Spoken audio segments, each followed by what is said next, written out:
नमस्कार दोस्तों, आज इस वीडियो के अंदर मैं आपको बहुत ही ज्यादा एक ऑथेंटिक इन्फॉर्मेशन देने आया हूं कि अभी जो है रिसेंटली ऑल इंडिया बार एग्जामिनेशन जो 17 टाइम हुआ है 5 फरवरी 2023 को, इसको जो है कैंसिल करने की बात यहां पे आ रही है या कैंसिल करने की बात नहीं आ रही है, चीटिंग की बात यहां पे आ रही है, मिसलीड करने की बात आ रही है या नहीं आ रही है, ये सारा का सारा क्लैरिफिकेशन मैं आपको इस वीडियो के अंदर बताऊंगा। और अभी recently bar council of India ने ऑफिशियली अपनी एक प्रेस रिलीज का एक पूरा का पूरा नोटिस जारी करा है सभी के सभी कैंडिडेट्स को क्लैरिफाई करने के लिए। तो मैं इस वीडियो के अंदर पूरी की पूरी आपको जेन्युइन और ऑथेंटिक सारी की सारी इंफॉर्मेशन मैं दूंगा इसके रिगार्डिंग, क्योंकि बहुत सारे लोगों के मेरे पे मैसेजेस आए थे और मैं जो है वीडियो जो है थोड़ी लेट ये प्रोवाइड करा रहा हूं due to some my construction work is going on in my home, so इसी वजह से। तो सबसे पहली बात यहां पे आपको मैं क्लैरिफाई कर देता हूं, बीसीआई ने, बार काउंसिल ऑफ इंडिया ने यह बात को एक्सेप्ट करा है कि हां यहां पे कुछ ऑल इंडिया बार एग्जामिनेशन जब 17 टाइम कोई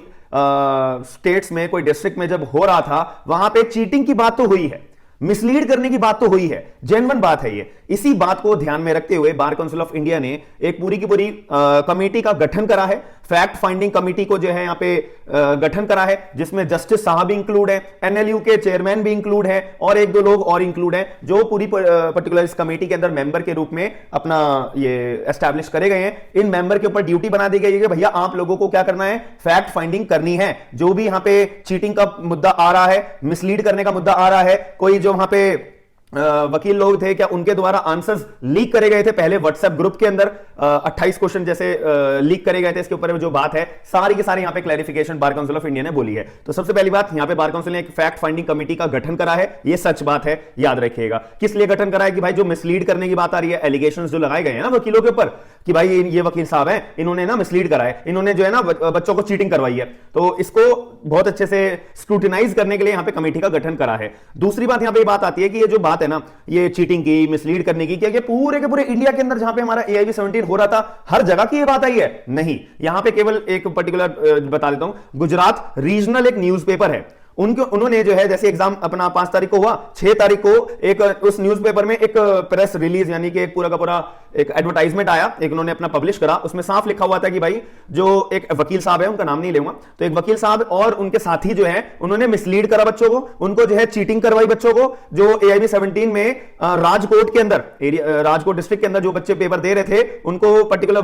वकील लोगों ने जो है चीटिंग करवाई है AIB 17 के एग्जाम के अंदर। पहली बात ये क्लियर हो जाती है, ऐसा जो है गुजरात रीजनल न्यूज़पेपर में ये न्यूज़पेपर रिपोर्ट के अंदर ये इन्होंने पब्लिश करा, पहली बात आ जाती है। दूसरी बात यहां पे आती है, फिर बार काउंसिल तक ये बात पहुंची, बार काउंसिल के जो जनरल काउंसिल होती है बार काउंसिल ऑफ इंडिया की, इन्होंने जो है इस पर्टिकुलर सर्कुलेशन की मदद लेके भाई एक फैक्ट फाइंडिंग कमेटी का गठन करा कि यार ये तो बहुत बड़ी बात है, तो ये तो चेक करो, ताकि जो सीसीटीवी फुटेज हर क्लासरूम में जो लगी हुई हैं उन सीसीटीवी फुटेज को देखा जाएगा, कौन कौन से लोग इन्वॉल्व थे, कौन कौन से बच्चे इन्वॉल्व थे, कौन कौन से कैंडिडेट ऐसे थे जो चीटिंग कर रहे थे, जो आरोप यहां पे लगाया जा रहा है। अब इसके अंदर जो मेंबर जो ये फैक्ट फाइंडिंग कमेटी है, इसके अंदर मेजरली जो है हमारे जस्टिस जे उपाध्याय जी हैं, फॉर्मर जज of the Gujarat high court, इनको एक मेंबर बनाया है, एंड जयंत बी जय भाव जो ये मेंबर है बार काउंसिल ऑफ इंडिया के, इनको एक मेंबर बनाया है। प्रोफेसर जो डॉक्टर हैं एस शांता कुमार जी जो हमारे डायरेक्टर हैं गुजरात नेशनल यूनिवर्सिटी के, इनको भी एक मेंबर बनाया है कि भैया आ जाओ और फैक्ट फाइंडिंग कमेटी के सीसीटीवी फुटेज वगैरह की रिपोर्ट तैयार करो और 7 दिनों के अंदर अंदर बार काउंसिल को जो है ये रिपोर्ट सबमिट करो कि एक्चुअली यहां पे मिसलीड या चीटिंग का मुद्दा है या नहीं है, सच है या नहीं है, हम एग्जाम को कैंसिल करें या ना करें, ये रिपोर्ट पे डिपेंड करता है, याद रखिएगा। 7 दिन का यहां पे रिपोर्ट सबमिट करने का यहां पे टाइम दिया है बार काउंसिल ने, किसको, फैक्ट फाइंडिंग कमेटी के मेंबर्स को। अब इसके अंदर इतनी बात क्लियर हो गई। अब इसके अंदर जो है कि ये बात सामने आई है कि भाई देखो जो आंसर शीट है ना, 28 क्वेश्चन की आंसर शीट जो है as per the report leak हुई है, पहली बात तो ये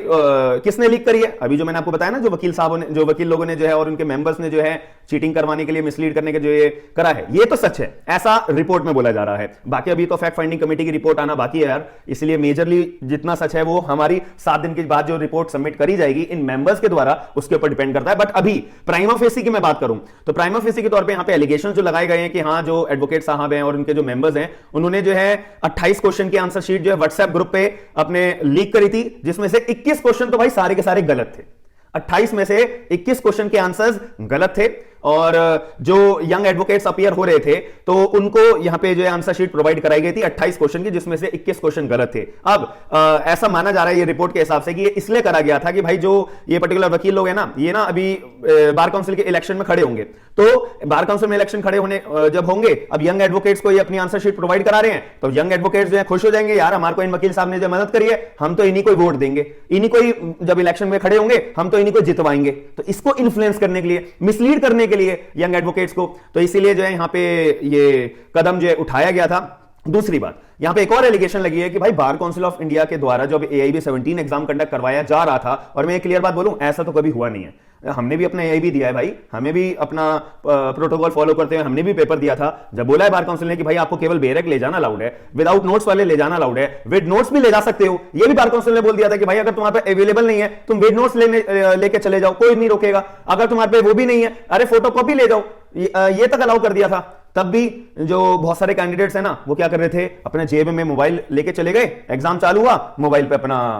क्वेश्चन टाइप करके अपना आंसर सॉल्व करने लगे, जो कि बहुत गलत बात है। जब यहां पे आपको इतना ज्यादा फैसिलिटी दे रखी है भाई, पूरा बेहरक, आप डायरेक्ट क्वेश्चन देखो, सामने आंसर था आपका। मैंने भी तो अपनी आंसर की निकाली है, हालांकि मेरे भी 2-4 क्वेश्चन मैंने गलत करे, थोड़ा जल्दीबाजी के चक्कर में, आप लोग यहां पे समझ पा रहे होंगे, क्योंकि जब मैंने वीडियो रिकॉर्ड करी थी ना, तो मैंने 3rd टाइम वीडियो रिकॉर्ड करी थी। पहली रिकॉर्ड करी, वो करप्ट हो गई फाइल, दूसरी रिकॉर्ड करी, उस टाइम कुछ डिस्टर्बेंस आ गया, जब तीसरी रिकॉर्ड करी, आई एम बस टोटली फ्रस्ट्रेटेड कि आप अगर मेरी जगह पे होगे 20-20 मिनट की, जब आप 3 बार वीडियो रिकॉर्ड करोगे तो क्या सिचुएशन होगी आपके दिमाग की। तो इस वजह से मेरे जैसे सिली क्वेश्चन मैंने जल्दबाजी में थोड़े आपको गलत बताए। आर्टिकल नंबर 44 वाला बताया था, उसको मैंने कॉन्स्टिट्यूशनल राइट बता दिया गलती से, वो DPSP था, ठीक है। और एक और क्वेश्चन था, वो मेरे दिमाग से स्किप हो गया, ठीक है। ऐसे 2-3 क्वेश्चन गलत है, बाकी सब ऑथेंटिक आंसर है। मैंने बिल्कुल मेहनत करके 4 घंटे लगा के आप लोगों के लिए वो क्वेश्चन के सारे एक-एक रेलेवेंट सेक्शन के साथ में मैंने ढूंढ के दिए थे। आप मेरी आंसर की पे पूरा भरोसा रख सकते हो। बस 2-3 क्वेश्चन की बात है, ठीक है, जो मेरी तरफ से जो है आंसर तो सही था, लेकिन जो इंटरप्रिटेशन थी वो गलत मैंने आपको प्रेजेंट करी थी। आप लोग जब कमेंट बॉक्स चेक करोगे, बच्चों ने जो है उस आंसर को करेक्ट करके इंफॉर्मेशन भी दे रखी है कि सर इस क्वेश्चन का आंसर ये वाला होना चाहिए। मैंने उन बच्चों को रिप्लाई भी करा कि हाँ आप अपनी जगह बिल्कुल सही हो, ठीक है। तो जो मेरी आंसर की मैंने लॉन्च करी वो बिल्कुल सही है, बिल्कुल जेन्युइन है। याद रखिएगा, हमें AIB के आंसर शीट का वेट करने की जरूरत नहीं है, याद रखिएगा, ठीक है। तो अब मुद्दे की बात पे आते हैं। तो यहां पे जो है ना, बहुत सारे कैंडिडेट्स फिर मोबाइल यूज कर रहे थे भैया अपने AIB एग्जाम के अंदर। बार काउंसिल ये बात मानी है कि भाई ये जो है बहुत ही ज्यादा गलत एक्ट करा गया है वकीलों के द्वारा, जिन्होंने अपना पेपर AIB 17 का दे रहे थे। तो हम इसको जो है बिल्कुल भी टॉलरेट नहीं करेंगे, और अगर हमें कोई एक्शन लेना पड़ेगा, लीगल एक्शन भी लेना पड़ेगा, तो हम जो भी गिल्टी लोग हैं हम उनके खिलाफ लीगल एक्शन भी लेंगे। चीटिंग करने वाले कैंडिडेट का एग्जाम भी कैंसिल करेंगे, उनके खिलाफ हम लीगल एक्शन भी जरूर लेंगे, याद रखिएगा। तो अब जब AIB एग्जाम 17 के एग्जाम कैंसिल करने की बात आ रही है भाई, तो सबका एग्जाम कैंसिल नहीं होगा, याद रखना। जो लोग ये चीटिंग में, मिसलीड करने में, मोबाइल यूज करने में, जो उनका नाम आएगा CCTV फुटेज में, जिनकी क्लियर इमेज दिख जाएगी, उन्हीं लोगों का एग्जाम कैंसिल करा जा सकता है, लेकिन सभी लोगों का एग्जाम कैंसिल नहीं करा जाएगा, याद रखिएगा। तो आप अगर अपने पार्ट पे सही हो तो आपको टेंशन लेने की जरूरत ही नहीं है, याद रखिएगा। हम मिलते हैं नेक्स्ट वीडियो के अंदर। अगर वीडियो आपको इन्फॉर्मेटिव लगी है तो आपको पता है क्या करना है, वीडियो को लाइक और इस वीडियो को ज्यादा से ज्यादा शेयर करके लोगों को अवेयर करना आपकी जिम्मेदारी है। हम मिलते हैं नेक्स्ट वीडियो के अंदर। थैंक यू, धन्यवाद।